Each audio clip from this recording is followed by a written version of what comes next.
earlier. But our session today is Community Sustained Businesses Models for Continuity. And we'll be hearing from 3 different presenters today. But first, I would like to note that Robin Kelson will be moderating today's series of presentations and questions. And Robin is the Executive Director of AERO and a former member of the board for AERO as well. She's also owner of the Good Seed Company, an heirloom seed company dedicated to reestablishing community practice of selecting, saving, and sharing seeds for common use. And I know that Robin is also on the board for Climate Smart Glacier Country. So she fills many roles, wears many hats, and is amazing. So Robin will be moderating, and now moving to introductions for each of our 3 speakers. So we'll be hearing from Gretchen Boyer. Gretchen is the Executive Director of Farmhand Nourish and has been with them, as I learned, since 2004 as a member of the board. You can correct me, Gretchen, if you're wrong, but then became their first paid employee a little bit later on after that point. She is passionate about growing local food, eating good food, and making sure everyone in our community has access to it. So Gretchen will speak. We also have Ken Meter, who is our keynote speaker from yesterday's session. Ken is one of the most experienced food system analysts in the US, integrating market analysis, business development, systems thinking, and social concerns. He holds 50 years of experience in inner city and rural community capacity building. Ken has developed many local, apologies again. His local economic analyses have promoted local food networks in over 144 regions in 41 states, 2 provinces, and 4 tribal nations. And he has a new book, Building Community Food Webs, that features several of the most innovative community food efforts across the US. So we're very excited to have Ken joining us this morning. And then finally, we'll have Scot Chisholm speak. I may be out of order as well, so please correct me on that. But Scot is the executive chairman and co-founder of Classy, a social enterprise B-corp that creates world-class online fundraising software for nonprofits, modernizing the giving experience to accelerate global social impact.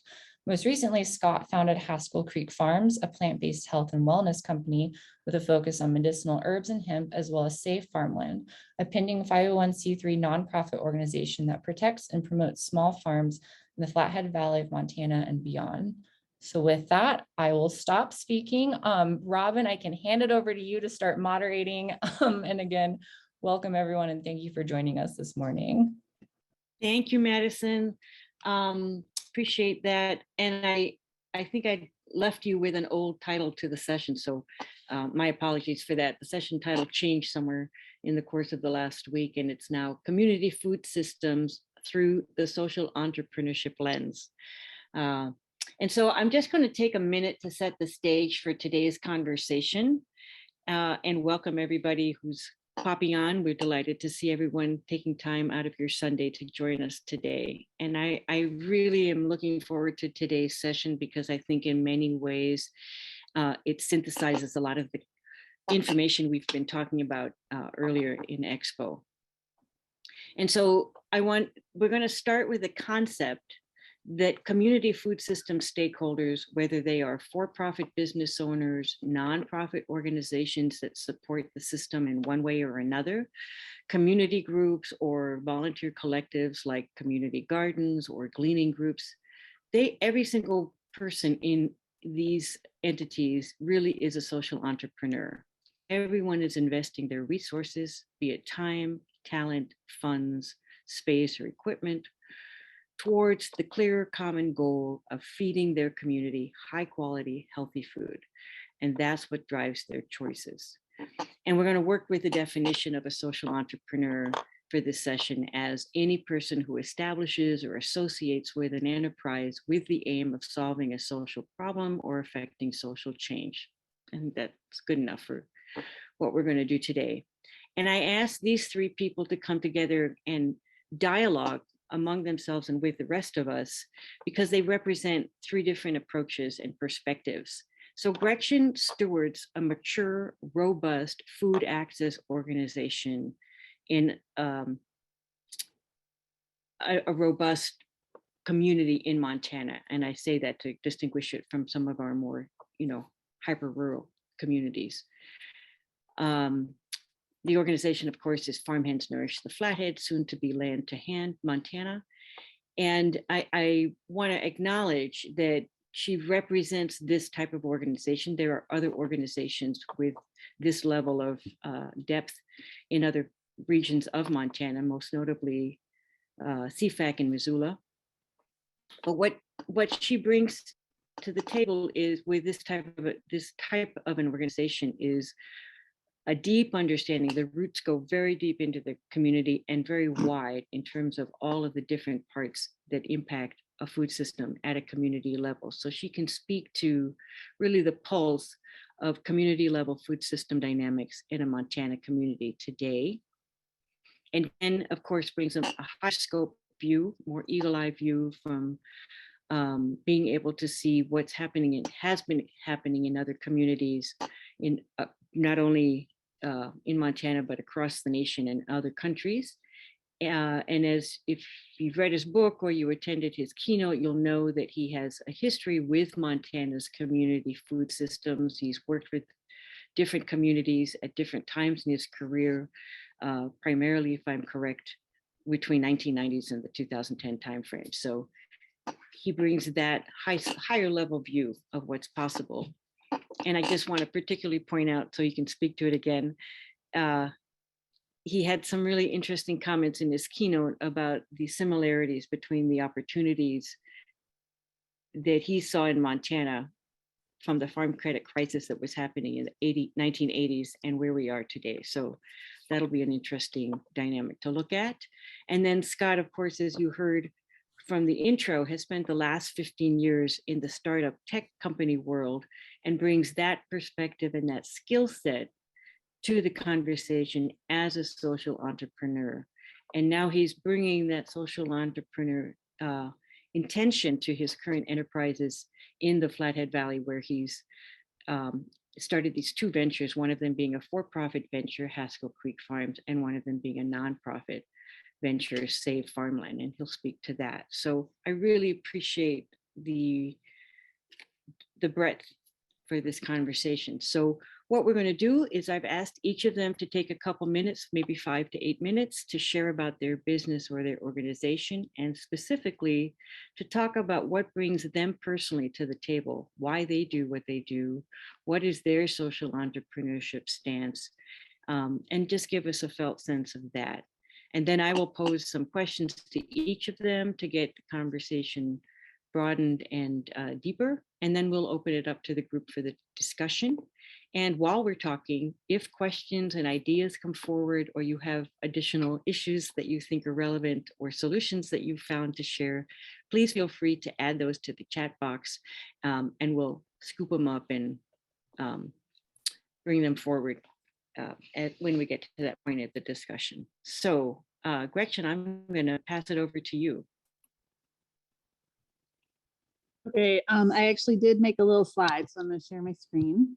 Yay! Yeah, hopefully it all works. I can't share it in any other mode but this, because otherwise it doesn't load because I'm at home and my internet's not as great. So the mission of Farmhands is to build a strong community food system that fosters socially just ways of accessing food. And we do that through many different programs. And some of you are well versed in it, and some of you may not know. But we work with CFAC on the Double Snap Dollars program. We're the hub for the Double Snap Dollars network in Northwest Montana. And so we advise markets in the program. And then as an organization, we run food access booths at Columbia Falls, Whitefish, and Kalispell farmers markets. The programs that we do at those markets include Double Snap Dollars. Additionally, we do a senior coupon program. We do a food prescription program that we partner with 3 different clinics, one diabetes clinic in Kalispell, and then a school-based clinic that's all over the county. And then now I don't know the name of it. I think it's called Logan Health Family Medicine in Columbia Falls. They just rebranded, so I don't know what anything's called anymore.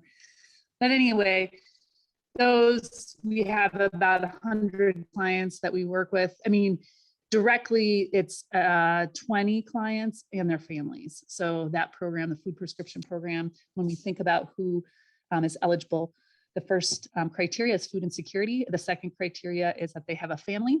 And the third criteria is that they have a chronic health issue. So we just started with the diabetes clinic this year.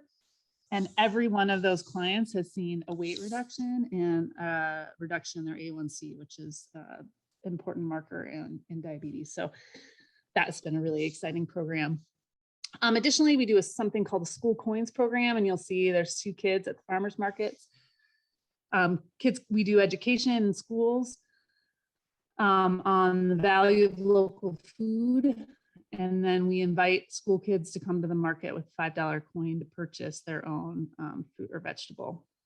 And then food access wise, you know, I think as an organization, we really, when we look at a community and see something that's happening, we see if we can help with it. So food insecurity is a big part of our work. And we approached the Columbia Falls School District about their weekend backpack program to see if we could add fruits and vegetables to it. And we started doing that. And then we really started looking at the food that the kids were receiving, and it was terrible in their shelf stable food. So we decided to take it over because no other organization was capable or willing at the time. Shelf stable food is definitely not our mission. So this was a little outside of the things we do, but I think as we think of our organization and why we think access to local food is important, we really realize that, you know, I think we tend to feed our most vulnerable community members the crappiest food. You know, when the food bank does a drive and people usually go into their cupboards and find, you know, the old cranberry sauce that they didn't use from 2 Thanksgivings ago and stick it in the food bank. And so for us, we really decided that that's not how we want to approach food insecurity. So that's the lens, I think, that we do all our food access work.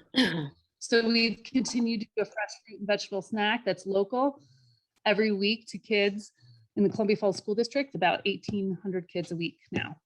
And then we do education. So the education piece of what we do, we took over the farm to school programming in Columbia Falls, and we utilized the school garden as a platform and education center for teaching the importance of growing food, saving seed, and cooking healthy food.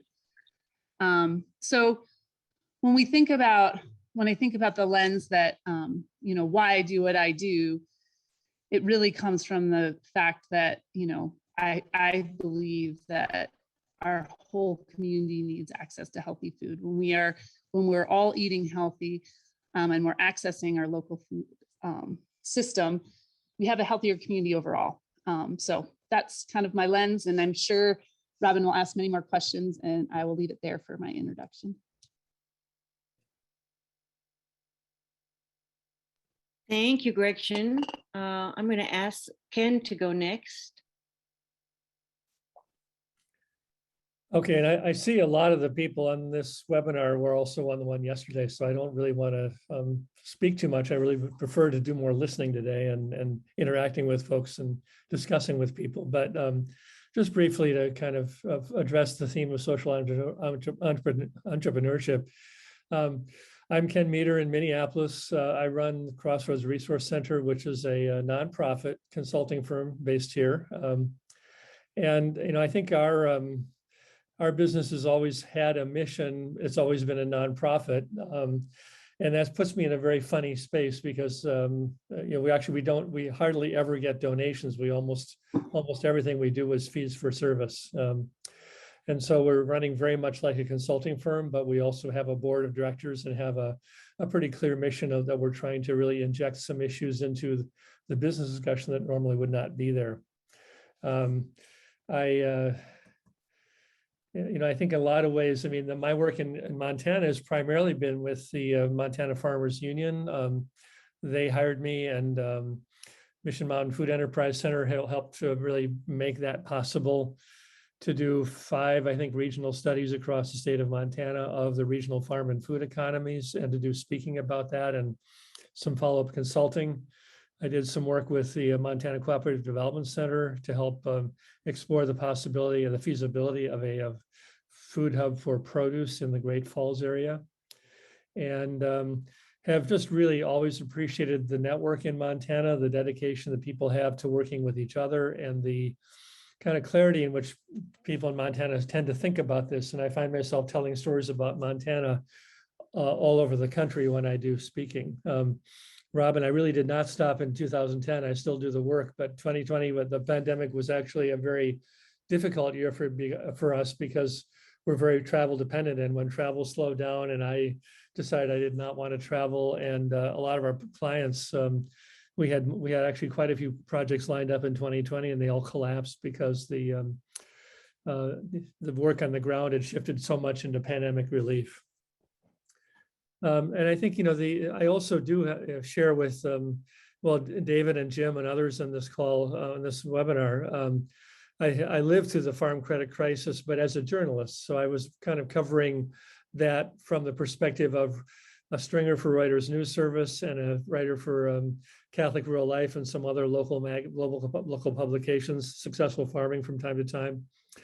And I really gained some of my key insights into the farm economy through the farm credit crisis. And for those of you who heard me speak yesterday, and for those who've read the book, farm income in 2018, just before the pandemic hit, was lower than in Depression era levels. So we're in a very key moment of collapse in the farm system. And I think that offers some opportunity because the crisis helps us and forces us to rethink things. The pandemic certainly forced us to rethink lots of things as we saw shelves be bare and meat workers getting ill.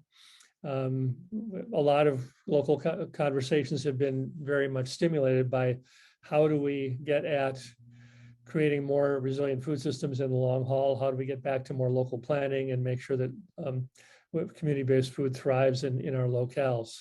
So I've been aware of that, but I think also the other lesson from the book and from the research I've done is that in the 1973 era, the OPEC energy crisis that really gave us that bubble of farm income, but also led to the farm credit crisis. That era was a time in which the prevailing system really worked hard to increase the extractive nature of the farm economy, the rural economy nationally.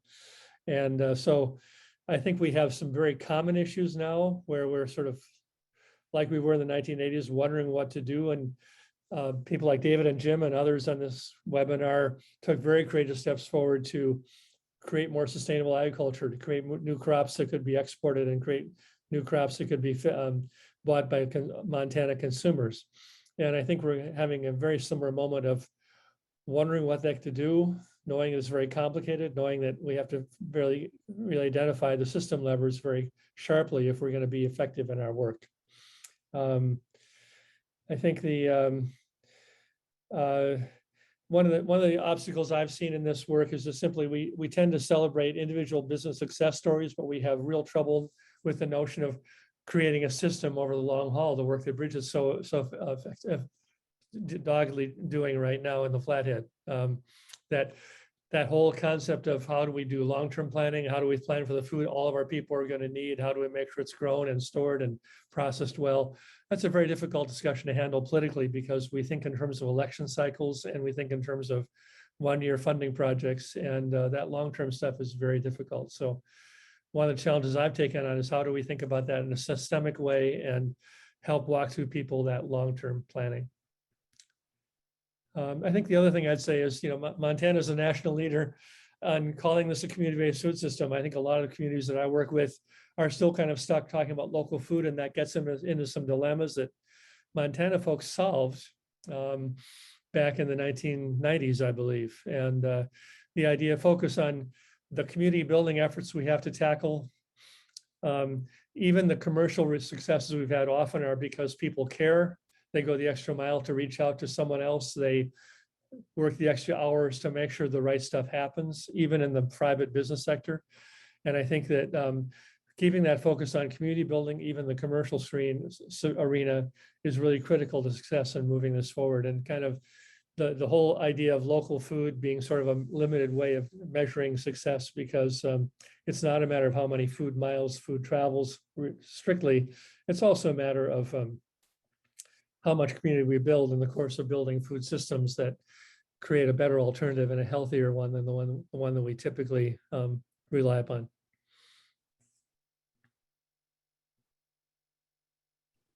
Thank you, Ken. Great information. Let's see if I can actually keep up with the chat box. I'm like taking notes, listening. So we'll see how I do. But anyways, Scott, please let us know what share your story, please. Yeah, and thank you for having me, first of all. And it's inevitable that my kid's probably going to run by. He just had a friend over, and I can hear them like moving chairs upstairs and everything. So this will likely get disrupted by a 7-year-old child at some point. Anyways, I don't know how many of you, I know I've had the good fortune of meeting a lot of you recently on this call, from what I can tell. And I'm not sure how many of you know kind of my background with Classy. So I'll go into that first and then just dovetail into Haskell Creek Farms and Save Farmland. But I founded Classy really in 2006, which seems like a very, very long time ago. But at first it was more of a nonprofit initiative than a tech software company. It really was founded, if you will, to raise money for cancer research, because my mom had cancer growing up. And everyone that I was living with at the time, my friends had all been affected by the disease in various ways. And so we went out and we just decided to do what they call today a third-party fundraiser for the American Cancer Society in San Diego. And that snowballed into more charity events and more charity events for cancer, but also other causes, local causes mainly. And our kind of forte was getting young people involved in philanthropy. It really had nothing to do with technology at all. But we started working hand in hand with nonprofits on the ground and saw that there was a pretty big need to not only help them transition from a mostly offline world, checks and cash, into an online world where really millennials at the time were sort of spearheading micro donations, donations under $100, and that was starting to be a thing. And peer-to-peer fundraising, crowdfunding, and all that was starting to really grow. And so we ended up developing a platform first for our own fundraisers, just to raise more money locally, which kind of combined offline and online. But then eventually we evolved the platform so that any 501c3 in the United States could use it. And it became really an all-in-one fundraising suite. So really anything a nonprofit would want to do online, whether that's their main donation button, peer-to-peer fundraising, crowdfunding, virtual events, physical events, recurring donations, international payments, pretty much all of it. And that grew over about a decade. And we currently work with about 10,000 nonprofit organizations, from still the most small volunteer-led organizations at a local level, all the way up to some of the largest international NGOs in the world. Our largest client is Salvation Army in the United States. Every single Salvation Army uses Classy as an example. And there's a lot of local organizations to the Flathead in Montana. They're using Classy. I was the CEO and founder for 10 years, grew it to about 300 people. And we were doing, when I left, almost $2 billion across the platform. And I handed, thankfully, I was a little burnt out at the time, handed the reins off to my COO to take the company public and whatnot. And I'll go into kind of, I think why that's relevant later on in the presentation. Robin asked some questions about Classy as a B-corp and stakeholder thinking and things like that. But that's that background. So I think to summarize, it was life in the fast lane, raised $200 million from venture capitalists and private investors. And it was like the go thing for a decade. And I was super burnt out and handed the reins off. I was having a bunch of health issues at the time. And this is actually when I met Robin. I had moved to Montana probably about 2-ish years ago. So I'm kind of a newbie here. But I was still feeling the effects of that sort of life in the fast lane, with Classy, earaches all day, every day, migraines, all sorts of stuff going on. And so I really had needed to do like a health reset. And I started to you know, after visiting doctor after doctor, trying to figure out what was going on from tumors to whatever, they said, can't find anything, you're fine. So, well, not fine. Something's obviously wrong, you know, and I started going and seeking the advice of some local herbalist doctors and more like homeopathic stuff, and started to get into medicinal herbs and really start to use medicinal herbs to alleviate some of the symptoms that I was experiencing, and it worked. Specifically, I was using hemp as well as, you know, various more traditional medicinal herbs. And so for me, it was kind of like a wake-up call, or like an epiphany, if you will. It's not like medicinal herbs haven't been around forever, but for me, it was something that, you know, was a different experience. I'm used to going to the doctor, traditional medicine, et cetera, et cetera. And then, you know, the kind of dirty side of the herbal space, I learned a lot about, where even if herbs are labeled organic, you know, they often change hands 5 to 20 times around the world before they get into the medicine. And there's horror stories of everything from feces to sawdust being found in supplements that are labeled organic. And so that kind of caught me completely by surprise. And, you know, making a long story short, just like with Classy, I like to say I naively threw my hat into the ring. I decided to start the business because, you know, you never know what you're going to get into, but I think every business is about passion, personal story, typically, and, you know, the belief that you're going to be able to make some sort of difference.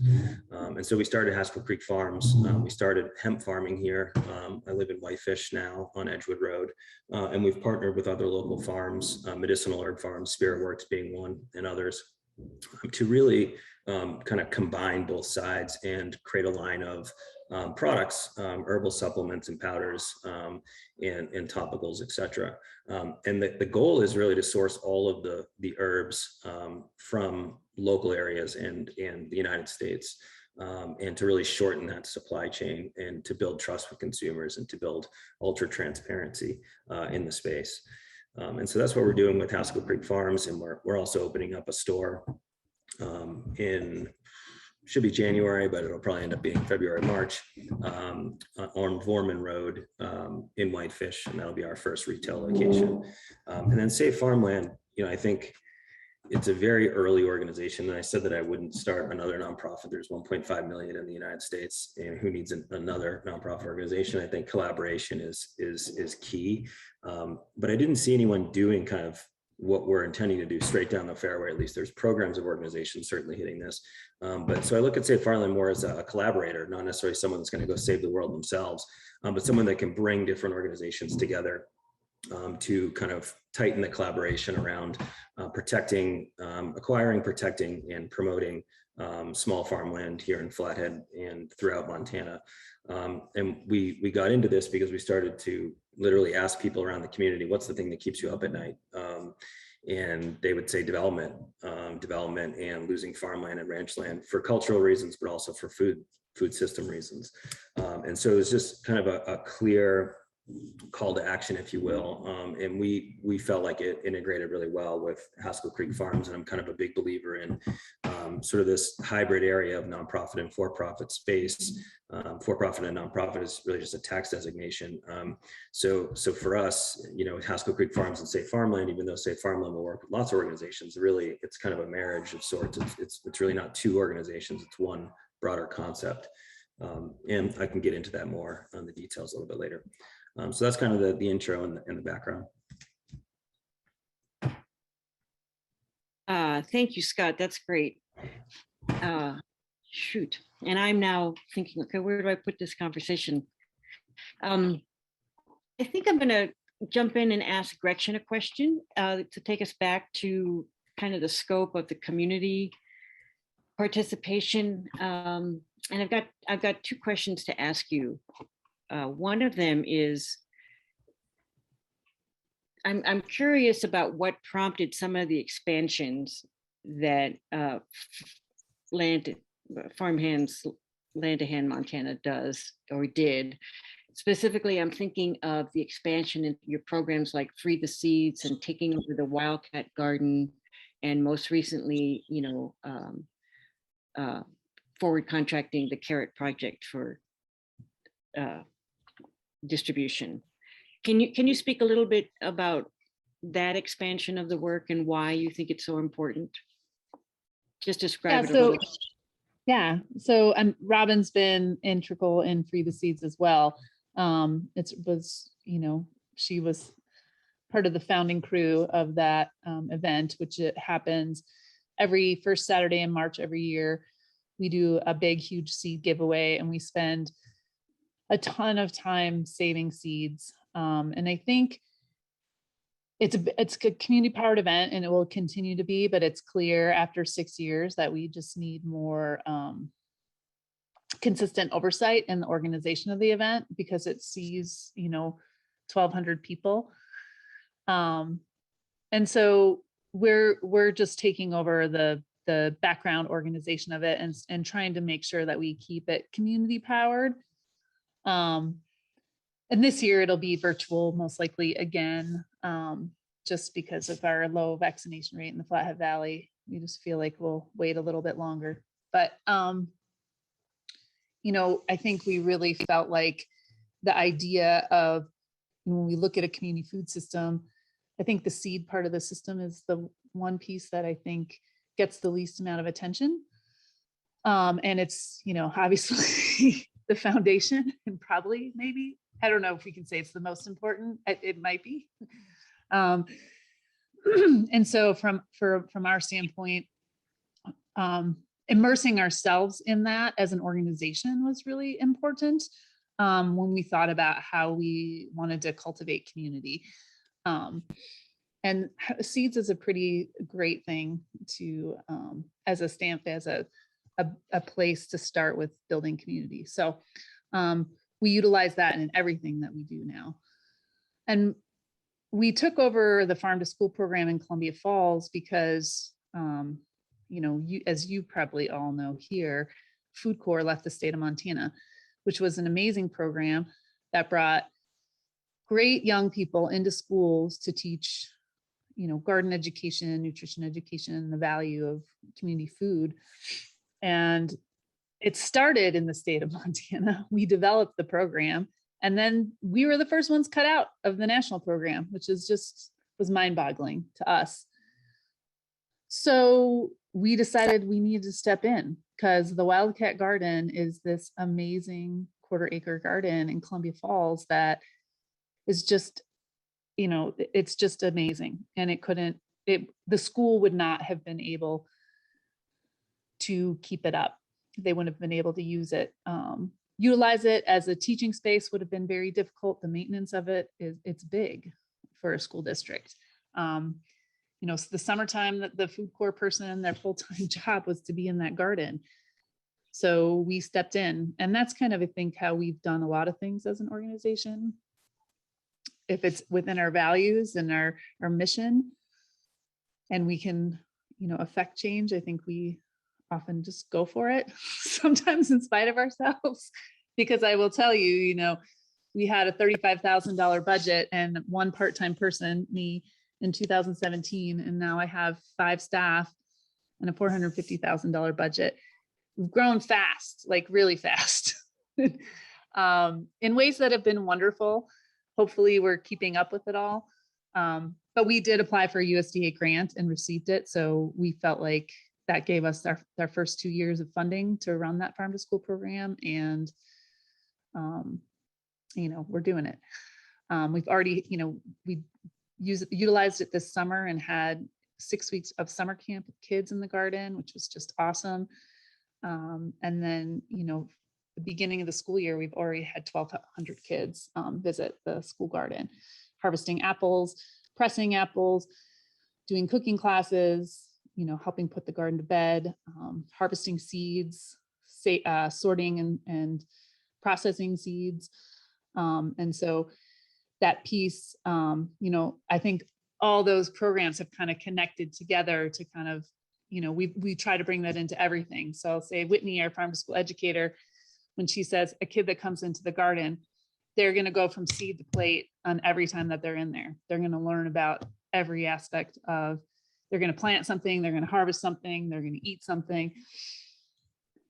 And they're going to, you know, immerse themselves in our community food system. So, and there's one other piece, Robin, that you asked that I didn't cover. Yeah, you diving into the forward contracting carrots.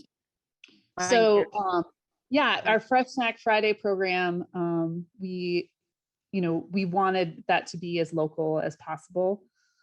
And we have been, over the years, Todd, he's on this call, has been selling us carrots for quite a few years.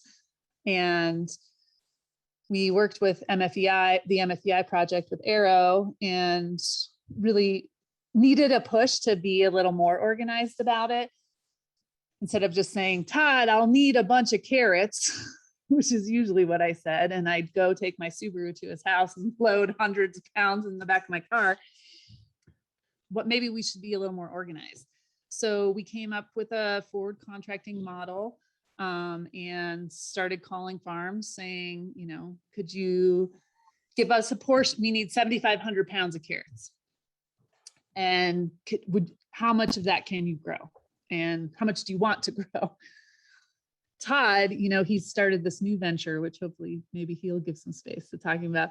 So we didn't get very many carrots from Todd, but we were able to contract with Ted Wycall from North Shore Farm, and he grew 7,500 pounds of carrots. So now we're figuring out storage, which is the issue. It's like, you know, we are working with North Valley Food Bank. We're going to work with Todd and try and make sure that we can get all these carrots in a cooler so that we can keep them for hopefully through April is our goal in the schools. And we're known as the carrot people in the schools. It's kind of funny. The kids are like, oh, you're the organization that has the carrots, because that's the touchstone for all the kids. And, you know, they get a big, beautiful flathead grown carrot every week from us. So. Okay, thank you. So my follow-up, because I said I was going to give you a follow-up, is can you speak to what trends around food access you are seeing in the Valley from your perspective with farmhands? What are the key gaps that concern you? What's your experience with engagement? You know, how's the Valley doing overall? I think that there's lots of issues. I think that the tourism that's come into our Valley this year since COVID it came so fast and furious in ways that were really hard. And so I think farmers I'll speak to whitefish specifically. The whitefish farmers market is a tourist market now. It's not a place that locals are going to get their vegetables. And so for farmers, they have to look at, like, is this worth us spending this time to do? Because beyond the 2.5 hours that they're selling, you know, they're harvesting, they're taking a lot of time to make that work. So it's got to be lucrative in a way that makes sense. And I think whitefish is becoming less lucrative for them. And so I think we're looking at farmers leaving our markets. And this year, we already had quite a few less farmers than normal. And I think that's, and then when we look at our food access programs in whitefish, we actually did $2,000 less this year in food access at just that market. And then we look at Kalispell, and we did $5,000 more than we did last year. So, you know, I think if I were a farmer, I would be strategic about where I'm going to sell my fruits and vegetables if the farmers market style is a part of my structure. And for me, that makes me sad only because I value farmers markets so much. And I wish that wasn't a choice that had to be made with farmers. But again, I totally understand it and support them, because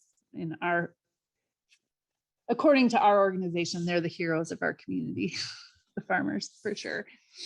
So I think that's been an interesting thing. I think overall our programs, all our food access programs over the summer, they grew 25% over last year. A piece of that will have will be because of the pandemic EBT that was given out. And I don't know what that'll mean for next year. We are looking for more outlets, like Todd's new store with Wicked Good, the farmer's stand. They're going to start becoming a double snap dollar retailer, which we're really excited about. It's, you know, we have to think about, okay, well, how can we help people access it in different ways? If the farmer's market isn't going to be the place that people go, how do we still make sure that we have readily accessible places for them to shop? So, you know, stores like Todd's and Brooks, and, you know, there's a few other retailers in the Valley that are doing similar things that we're hoping to partner with as a way of, you know, increasing access. Thank you, really helpful. I'm holding all this while I just key up some more of these questions. Ken, I have a question for you, and that is based on what you're learning and hearing about Montana's work, you know, during this expo. You've now attended a number of sessions. What just, and you know, the bigger picture that you're holding, do you have thoughts on where it would be wise for us to put our focus at the community food system level, like, you know, boots on the ground in any one community? Well, I don't feel like I've learned enough about Montana to have something very cogent to say about what people in Montana should do. But I think one of the moments I think we're in, you know, we're talking about the pandemic and how that's affected the food market, and how there's certainly more interest that people have in knowing where the food comes from and knowing it's a reliable supply network, but also treating labor as well and creating health. And I think for this year and maybe next year, we're going to have quite a bit of philanthropic money going to food relief. Mm-hmm. And if we can think very long-term about that money and not say, okay, we got this much money, we're going to get this many potatoes out, but say, we want to put those potatoes out in the ways that Gretchen's talking about, where we actually use those handouts to build more relationships, build more of a solid system, build the food system of the future that will work for the people who live here, not for tourists coming in, not for only the most elite consumers, but really for everybody who's there. And those are tough questions to raise, but I think that's really, in my sense right now is, you know, we now have funders thinking more generously about funding food relief because they've realized the importance of everybody eating well in a pandemic, and they're not being so fussy about whether someone deserves to be helped or not. And I think most of them still sort of fund in short-term ways, but how to push that conversation so it's, okay, we're investing in food relief now, but we're also building a food system around that process so that the food system will be inclusive in the future. So it's very much what Gretchen was talking about, but I think there's lots of ways to do that all over the country, all over the state. Mm-hmm. Say, just to follow up briefly, where would you think, where do you see consumer engagement with their food is today? Is it, I mean, overall, you know, we have some super smart or super engaged people, but I mean, overall, do you have a felt sense of whether we can say more consumers are more engaged with their food, or do you feel it's the same as it's always been? And just brief comment on that. Well, I think I think the health, you know, people always kind of turn to better food when they have a health crisis. So as Scott mentioned, cancer is often a big motivator for people to pay attention to food they're eating and the way they eat and their exercise and so on. I think there's still a number of people who have been so stressed by the pandemic that they're working 2 or 3 jobs and, you know, really scared about where income is coming from and are not turning to more local food because they just don't have time to think about it. And one challenge is to find those folks and really connect with them and bring them into a support system and a relationship where they feel like they belong and they really have some reason to buy from local farms. Also, though, there are people who are quitting jobs because they feel like they don't want to put up with a job that's terrible and be forced to work with other people that they're not liking as much. So there's also kind of this people breaking free and looking to start new enterprises, and also just working at home in more creative ways. And I think there's some room to kind of tap those people into more effective coordination as well. But I think it's a good sign that Kalispell's kind of getting more interest relative to whitefish. And I think that, more transitions like that, working with more tribal reservations, working more with people in Great Falls, people working more in the eastern part of the state, where it's really been difficult to penetrate that conversation. But I think now people are opening their eyes in some new ways. Thank you. I want to just touch base on something that Scott mentioned when he was sharing, and follow up on that, Scott, if you could. I'm curious if you can say more about this, the hybrid of profit, nonprofit, and reminding everybody, myself included, that designation, the nonprofit designation, is a tax designation only, because I think there's an ethos of nonprofit that kind of filters down to the cellular level that has a negative impact on their successes financially. Anywho, that's my story, and I'm curious about that, and also speak to the value of the B Corp status in a for-profit perspective. Or Sure. even just, I'm sorry, last piece in Yeah. this is also the social, sort of the new light on social entrepreneurship for-profit businesses. Right. I would start with your framing that I think you can be a social entrepreneur being, a leader of a nonprofit organization or a for-profit or even a community group. I think it's less about tax designation. I think there's two trends that I've seen over the last decade, two. One is that nonprofits are seeking a more sustainable business model or funding model for themselves. I think Ken mentioned fee for service. That's becoming increasingly popular. So not relying just on sort of individual donations or grant money, because those can fluctuate quite a bit. But building a model to the nonprofit itself that generates revenue that can fund future growth of the nonprofit. Salvation Army stores, I mentioned them earlier. That's a great early example of a social enterprise model and a nonprofit. But I'm seeing that more and more and more. Even in the fundraising side, I'm seeing organizations shift to membership models more than ever before, recurring giving. So recurring revenue that basically propels them forward versus going back to the same person and asking them time and time again for a donation. And then on the for-profit side, I think we all probably see this. We're seeing kind of an awakening of sorts. I use the word, the social responsibility movement loosely here, but I do think that there's, change that we've seen over the last 5 to 10 years, where for-profit companies are looking themselves in the mirror and saying, how can I start to think about all of our stakeholders rather than just our shareholders? And that's really being driven by employees themselves, younger employees especially. And not all for good, but as I saw at Classy, there's two sides of that. Can be a real pain and a distraction, but at the same time, it really does force you to look at things and examine yourself in a pretty transparent way. And B Corp lives essentially at the intersection of both of those trends, sort of the recurring revenue and fee for service model of a nonprofit, and a for-profit essentially searching for ways to essentially round out their purpose and not just be all about shareholders. And for those, at a super basic level, B Corp is a certification. It's a certification like the organic certification. So it has its pros and cons, right? It's not perfect. And there's only 3,500 B Corps in the entire world, which is kind of crazy. Over 70 countries. It's grown a lot, but part of that is because it's very rigorous to become a certified B Corp.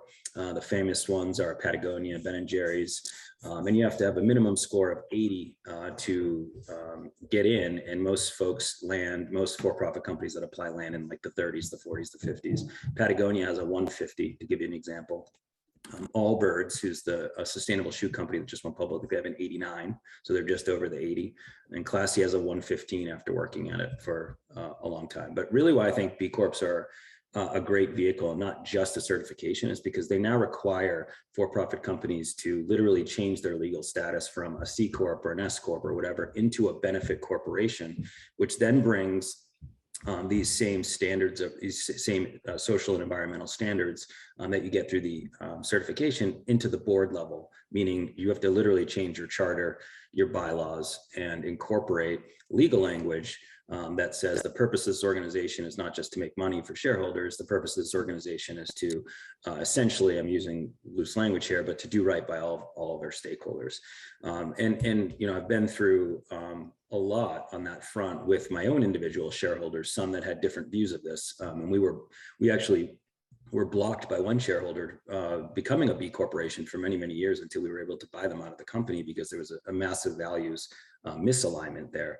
And so it's not an easy, it's not a trivial thing to do. The process is rigorous, and investors and for-profit companies really are not on the same page yet. I think they talk lip service about this, but they're really not quite there, because when the rubber meets the road, they're like, wait a second, so you're saying that we're going to go from a, you know, the purpose of our organization is to maximize shareholders, which benefits me, to a model where I have to look at all the stakeholders, including the environment and the community, and figure that out at the same time. That seems complicated. No, we shouldn't do that.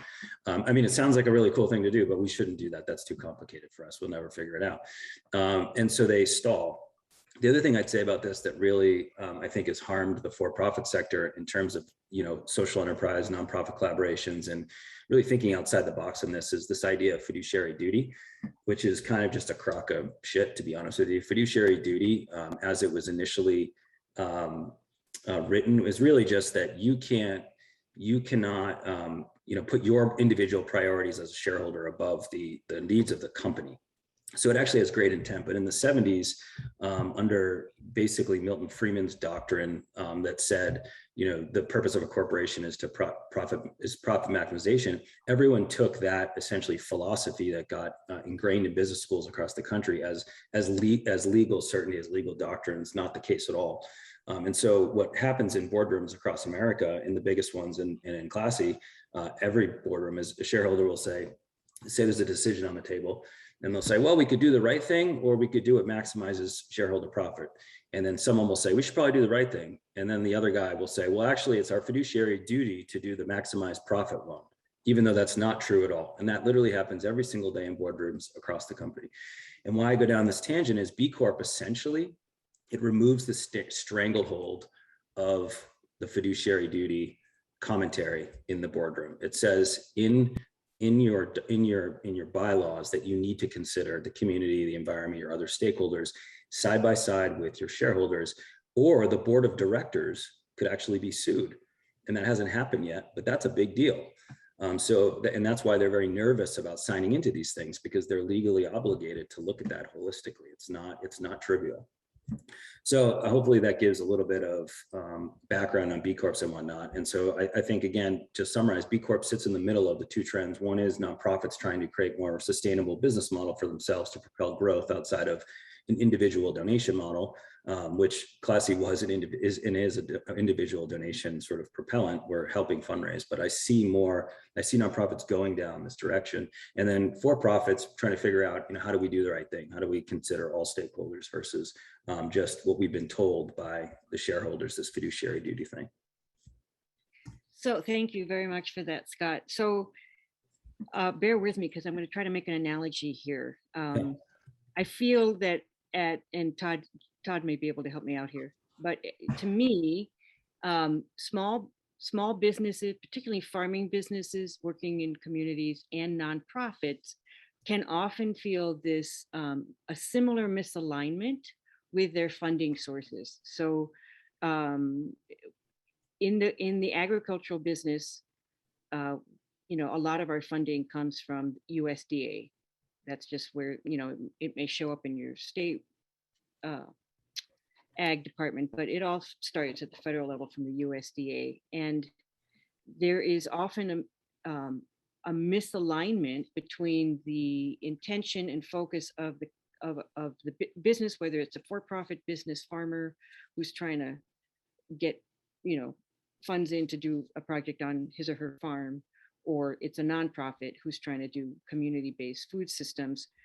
You know, the focus is local, it's small, it's nutrition-based, but the USDA is looking at, you know, sort of similar to maximum shareholder value. It's there's vision that the best anytime we plant a seed in the ground, the goal is to grow more of it faster and sell it out of the area. Like that's the goal. And that's a direct misalignment to two different approaches to planting that seed in the soil.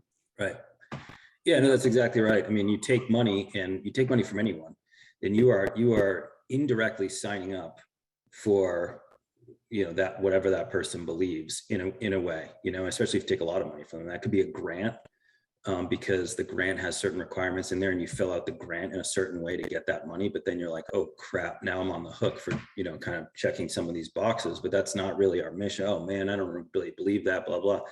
It's not that different from, raising a Series B financing in the tech world where you're like, man, we really need money to grow. We really need money to grow. We can't compete if we don't have this money. And then you go pick an investor that doesn't share your same values, but it was easier to get that money versus the hard money over here, right? And then all of a sudden you're signed up for a different plan and a different philosophy. And that can be very, very dangerous and very destructive in any organization, for profit or nonprofit. I think it's so important, but it's so hard to say no to funding, or to put the rails up the bump, put yourself in bumper lanes and say, we're only going to do, the things we feel are right, or the things that we, the things that are straight down the fairway in terms of our mission. And I just, it's practically impossible. Sometimes you have to make compromises either way, but it's like, how do you come back to that North Star? How do you keep yourself in that lane over time? Yeah. And so that I'm just saying, this is just one piece. There's many pieces here, but it's becoming more and more less tenable, more and more untenable. And hey, Robin, can I jump that's in? actually an issue. Please go right ahead. Sure. So with regards to like Two Bear Farm, we're a small community-based farm. We're for profit, but our goal is not profit. We have a sort of a nonprofit values. The dilemma is the Flathead Valley has a very robust funding mechanism for nonprofits to fuel all these projects. We can't tap into that, even though our values are the same. And as Ken brought up the other day, if we go to private investors, many of them, even now I'm seeing in the philanthropic world, can't help but talk about return on investment, ROI, which is an extractive mindset that Ken talked about. And so back to Robin, that's the untenable nature of for-profits are nimble. We get stuff done fast, but we can't tap into we can't get the capital needed to move fast. Does anybody have ideas on, you've all hit on sort of the hybrid. Gretchen has talked a lot about public-private partnerships in the past, and then Scott, today you hit on that same hybrid idea. Any guidance or? I'm muted. Well, I think we talk about return on investment. I think if you're going down the private investor route, I'm not saying that you are, but just as an option, just generally, I think there's a total spectrum of types of investors. There's, private equity shark investors, and then on the other side, you have impact investors. But even impact investors, they want to see some sort of return, even if it's minimal. With my work with the Nature Conservancy prior to this, they were doing ROI type stuff, like almost loans. They were receiving loans from their constituents, and then they would get paid back the principal, but with no interest, no return really. But it was another kind of neutral, if you will, mechanism where it wasn't just a donation, but they were actually getting the money back over time, which is kind of an interesting thing for you guys, since it's a for-profit. I mean, it is tough. You're in kind of the messy middle of that spectrum. Like, it's not straightforward. I think the easiest path, but again, it comes with strings usually, is to look for private donors, private investors that share your values and understand that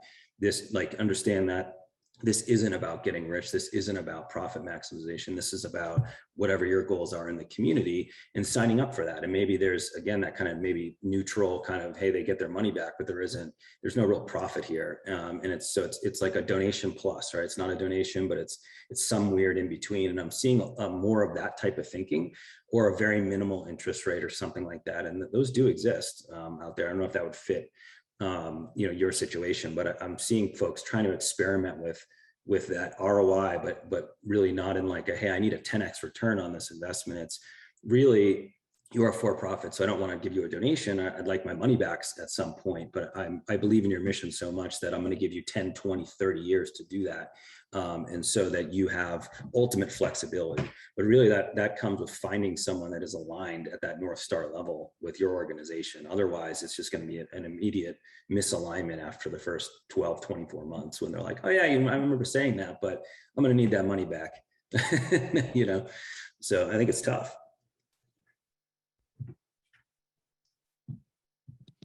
I think if I could just add something in, I think the idea of the public or the nonprofit for-profit partnership is one that I still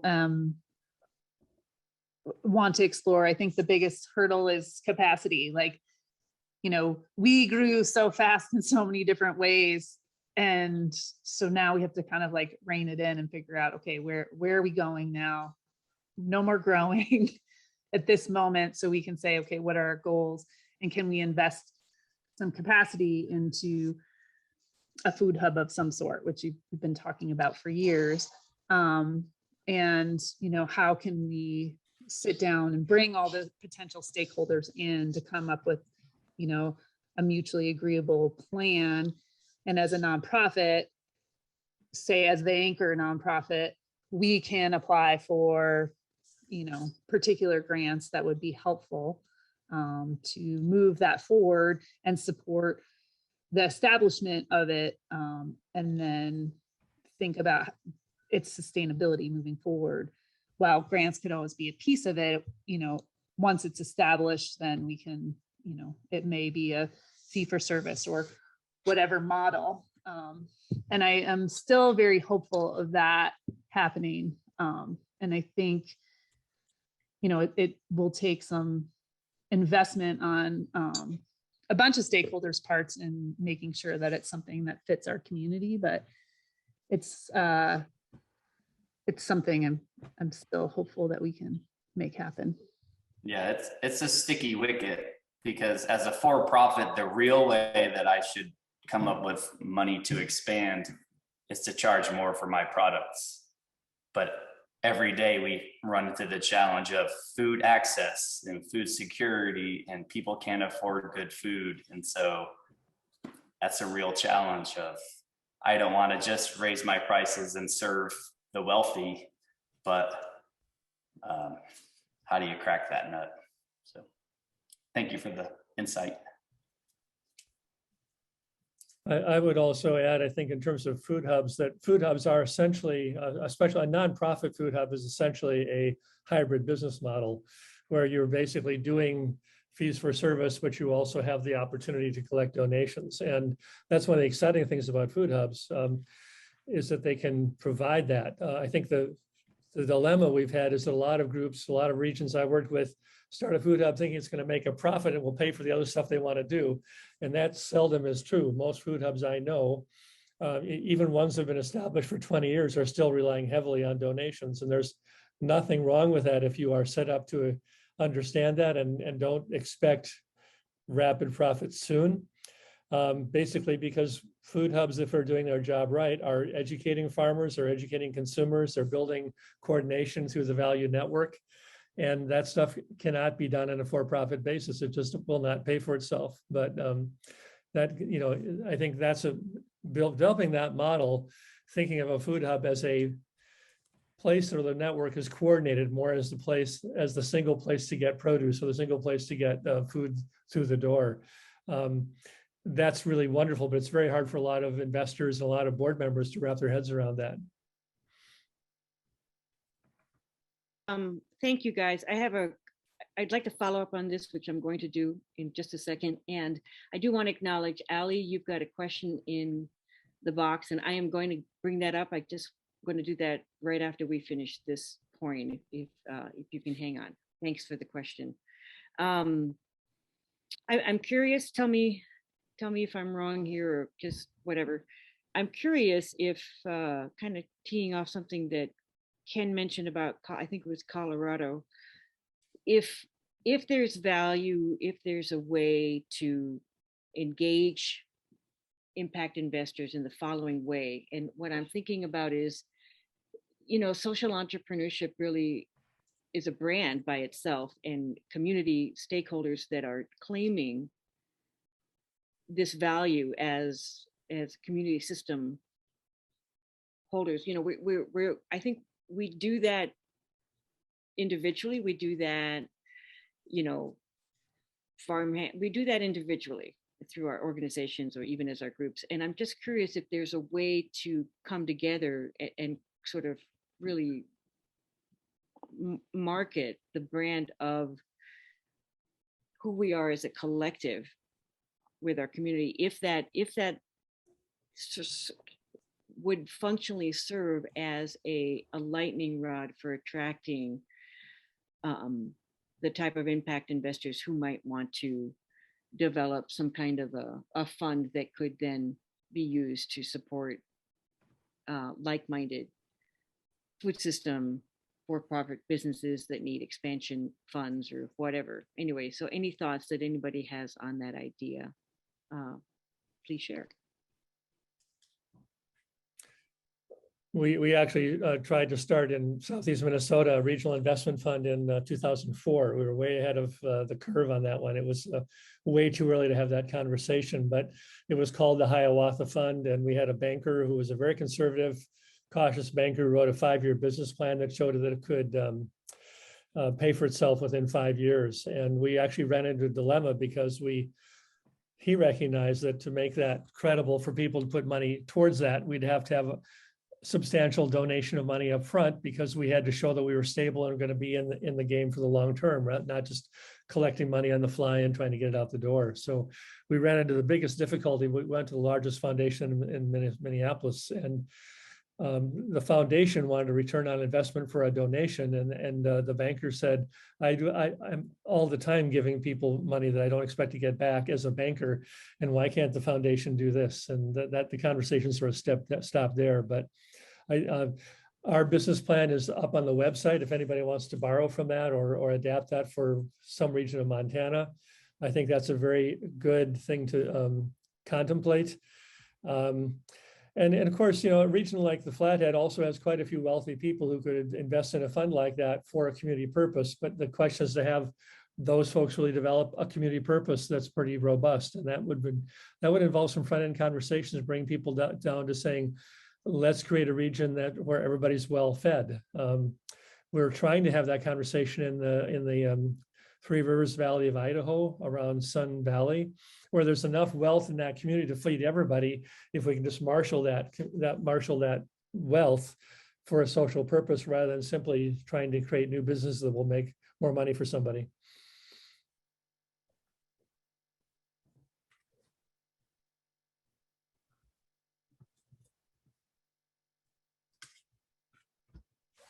I think the one thing I'd add to that is that in an ideal world, and in this day and age, it might not necessarily just depend on wealthy investors. If there are resources now, it's for micro investing and micro crowdsourcing. Anywho, those were my thoughts. Anybody want to follow up on that? If not, we'll go on to Alex or Allie. Sorry. Okay. Allie asks, as social food entrepreneurs, what are some of the most useful resources you have utilized? And can you think of other resources that would be useful?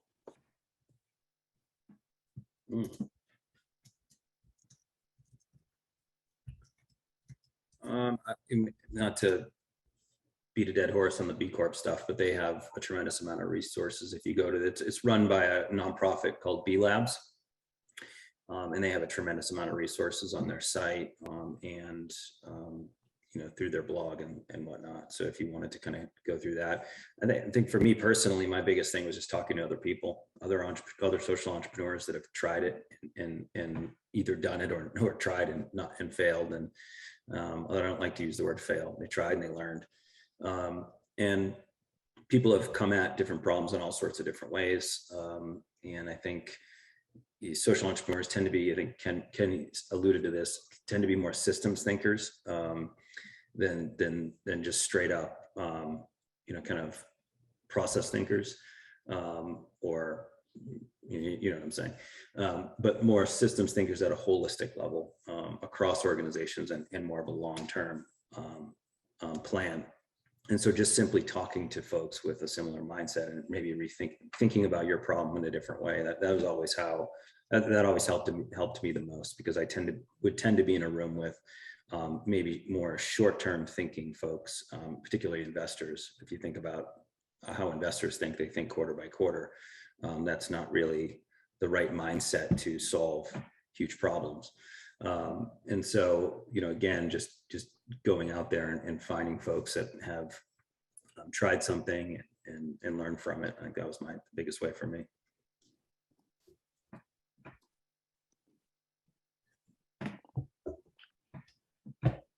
Gretchen, do you have anything about to add on that about resources? I mean, from a nonprofit standpoint, when thinking of what resources are out there, when as we've expanded as an organization, we are definitely, cultivating community. So we're constantly meeting with folks that sometimes not even folks that are in the same realm, but different nonprofit leaders we do a nonprofit executive director forum, where we just kind of go through, okay, what issues is everybody having? How can we solve them collectively? I spend a lot of time with the North Valley Food Bank talking with them about how can we elicit more change in our community together through food access. So looking at organizations and doing that. The other thing is, locally, the Whitefish Community Foundation is a pretty amazing nonprofit that really has a good pulse of the Flathead Valley and all the work that we're doing. So they often see problems and they're like, who would be the right one to solve this problem?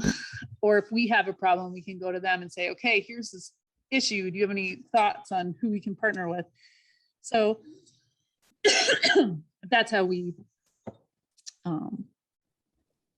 do things like this. So, yeah. Okay.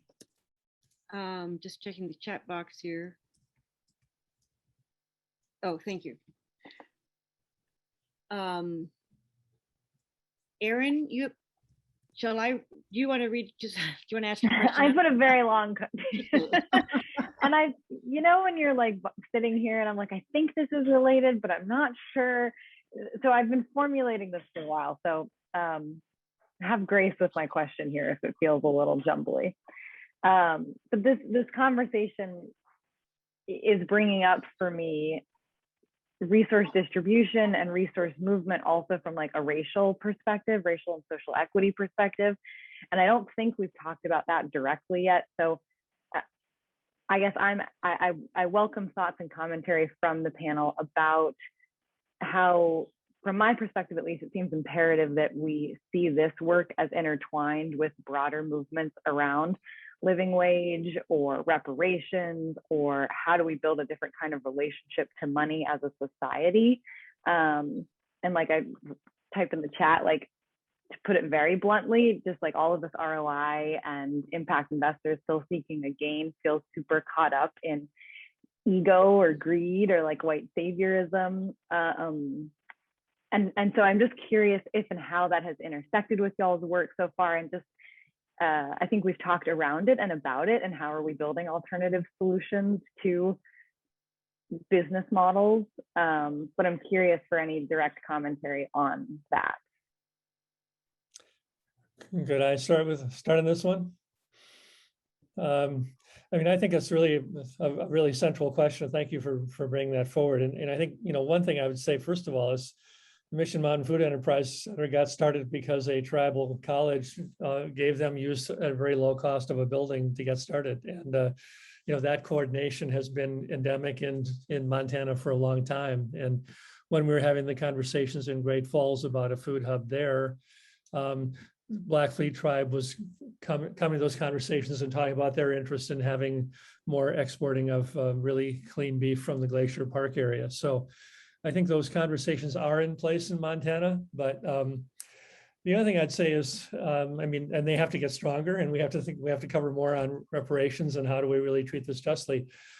You know, I stopped some people cold. I was talking to a board of directors a couple of months ago, and they got really sort of curious when I said this, but I think the food system of the future will look more like the indigenous food systems we've had in the past. And that's one of the reasons I focused on Hawaii in my book, because the whole extractive system that led to Hawaii's inequality has collapsed. And so now people are turning back to indigenous lessons, indigenous foods, medicines that can be grown locally and that can be used in a way that's different than the medical system. Like Scott mentioned, I'm doing that myself in my health right now.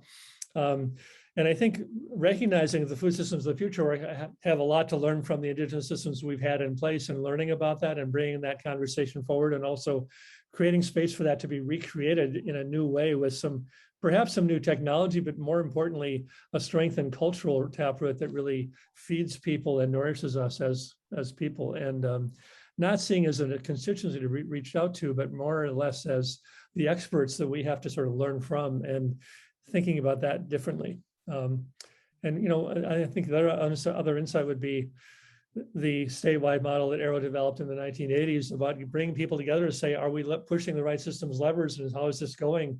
If that's an inclusive conversation and you're checking in with each other every 6 months or every year to see what new levers have arisen, new opportunities have arisen, that kind of community practice is really critical to building the relationships that will fuel this kind of collaborative food system effort.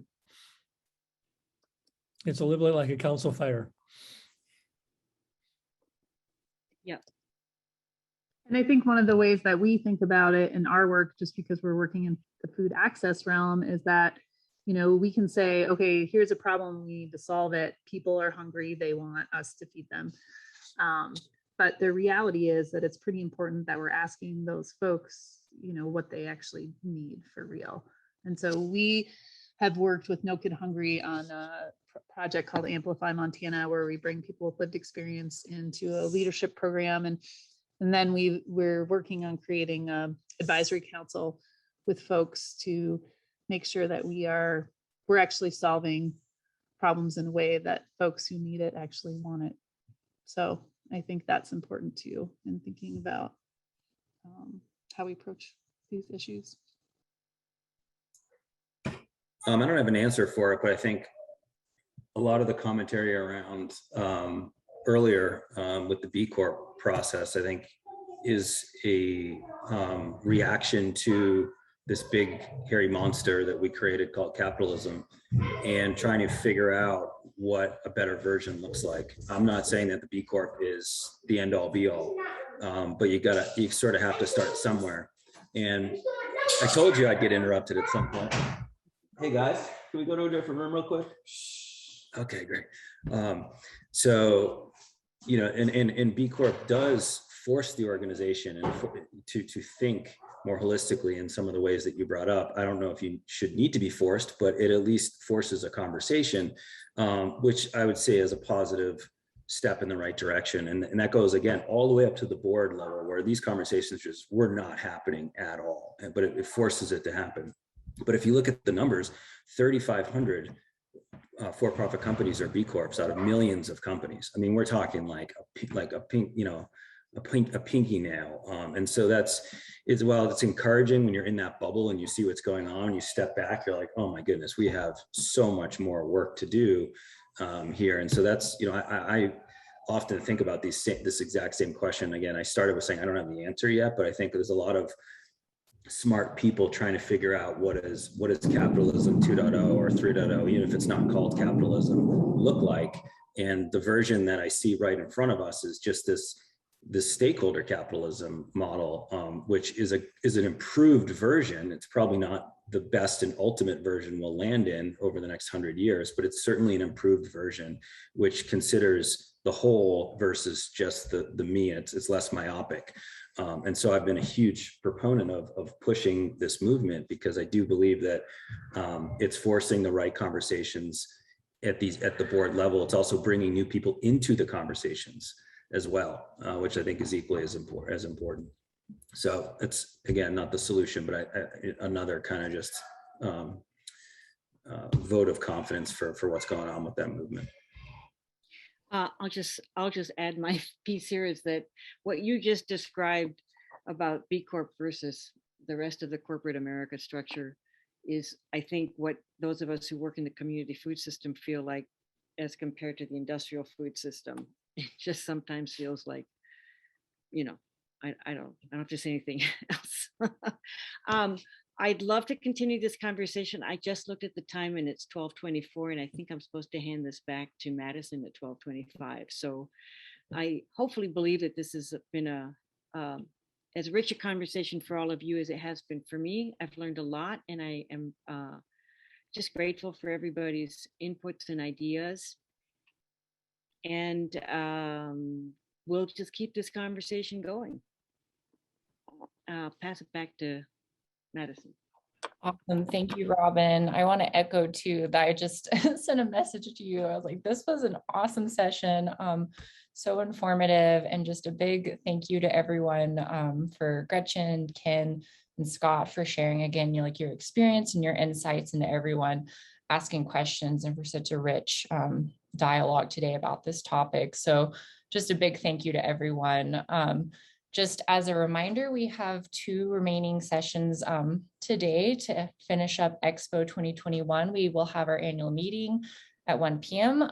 We welcome anyone to join that. And then we'll also have a session at 3 p.m. where we'll hear from 4 different speakers talking about growing deeper roots, rebuilding Montana soils through community initiatives. So we invite you to join us for that.